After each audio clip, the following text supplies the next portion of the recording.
Okay, welcome back for my second Pilates video, and I thought for the second one we'd talk a little bit more about the core, how to find it, and once you've found it, how to engage it.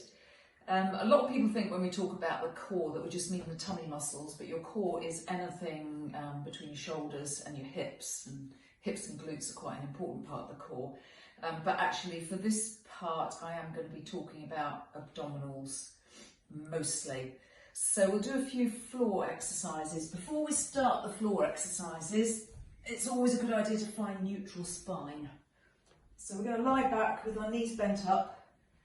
If you find when you lie down, some people find that their chin is heading up towards the ceiling, which is actually taking your neck out of line with your spine. But people often forget the neck is part of the spine. Use a rolled up towel or even a fairly flat cushion. Just so that you end up with your chin pointing towards your chest rather than up towards the ceiling. So you've set the neck in a good alignment to start off with. Okay, what I usually do when I get people to lie on the floor is then do a few little pelvic tilts. And the best way to describe it, inhaling into your side ribs, and then as you exhale, press your lower back down towards the floor. Inhale, release. So it's a tiny little move, but actually you can feel quite a lot going on in the abdominals when you do this. You can feel the squeeze as your lower back presses towards the mat. So if we do that a few times, and then gradually allow your spine to gently settle to where it feels comfortable, which should be neutral spine, which is different for everybody. It's not about getting your spine flat, it's about finding the natural line. Every spine has a natural curve, or most spines do. Okay, once you've found that, lift and squeeze into your pelvic floor, because whenever you're working the abdominals quite hard, you're actually putting quite a lot of pressure into your pelvic floor. So lift and squeeze the pelvic floor first. Then just try bringing your hands to your thighs, push your hands strongly against your thighs, and get your thighs to push back into your hands really strongly. So, hands and legs are fighting against each other, and you'll find a tight squeeze in your belly here. So that's you actually engaging your core. And when you're like that, you find you have to breathe into the side ribs because you've got this tight corset pulled in really tight around your waist. Okay, so when you've reached that point, keep the squeeze, bring your hands down by your side, and we'll start by practicing some simple single leg folds. Expanding into the side ribs. As you breathe out, pick your right leg up, bring the knee above the hip. Inhale to place the foot back down on the floor. And what we're trying to do is just move the leg from the hip. You'll notice I'm moving from the hip so the knee actually moves away. Another common thing is for people to try and just drop the knee down to the floor, or drop the foot down to the floor rather. Dropping the knee down to the floor will be a bit tricky. So you've actually got to move from the hip and hinge from the hip, and that keeps the abdominals working. Okay, when you've done a few of those, then we're going to pick up the right leg.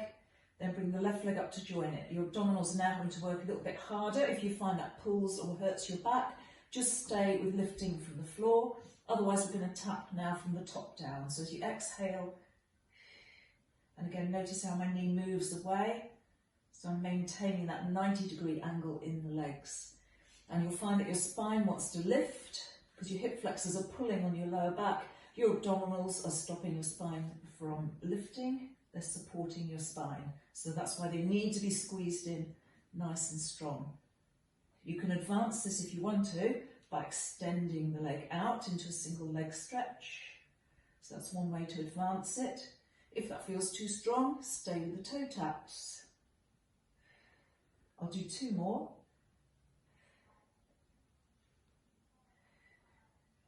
And then we hug knees to chest. Okay, so now we've done that, we'll set up for the 100. If you've done the warm-up, you'll have already brought some kind of curving movements into your spine. You should never really attempt any of these moves without doing the warm-up first. So for the 100, again, we're going to pick the feet off the floor.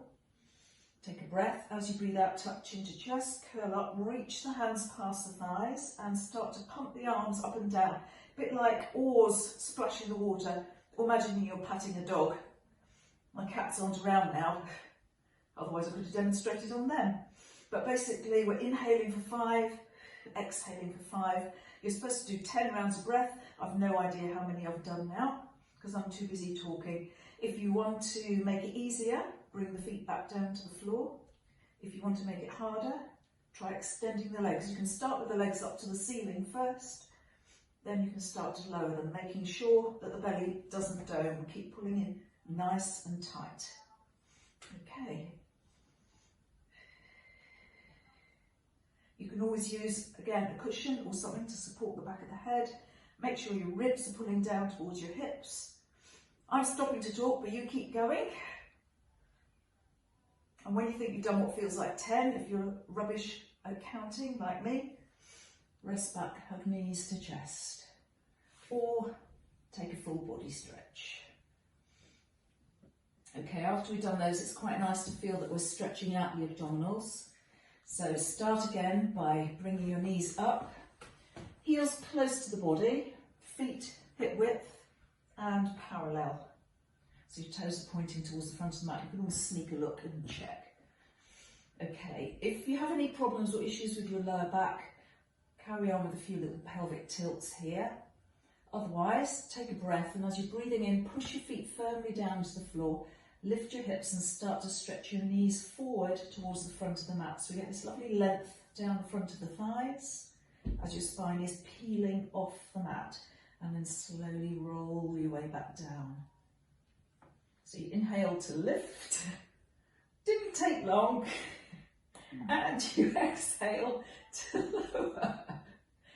This is Molly. She's very curious. She's a bit of a yoga cat. She always comes and sees what's going on when I'm doing yoga. Obviously, she's not so keen on Pilates, which is a bit of a relief, actually. So I'm rolling up and down each segment of my spine in sequence.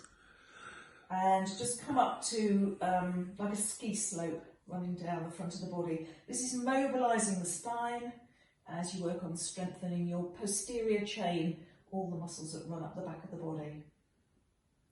You can also, I'll demonstrate a couple more, you can sweep the arms overhead and then sweep them back down.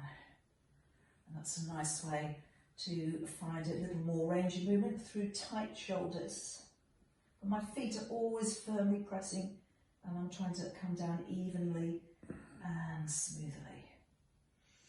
Okay, and then we draw the knees into the chest. Just one more exercise to show you, coming back to the abdominals and also working a little bit into the hips. So first of all, we're going to come into lying stick pose, which seems ever so easy, but it's not as easy as it looks. We're going to raise the arms overhead. If you're really tight in the shoulders, you might need to bend the arms to get the hands to the floor. But you're trying to lift the arms overhead. When we do this, what happens is we tend to flare the ribs and arch into the spine to get the arms up. So in a lying stick pose, I've flexed my feet, and now I'm doing that thing of pressing the lower back down towards the mat, again to find neutral spine. And with my arms above my head, my tummy muscles are actually having to work quite hard to keep the spine in neutral. Okay, from there, let's draw one knee into the chest and then the other. Take the legs up towards the ceiling.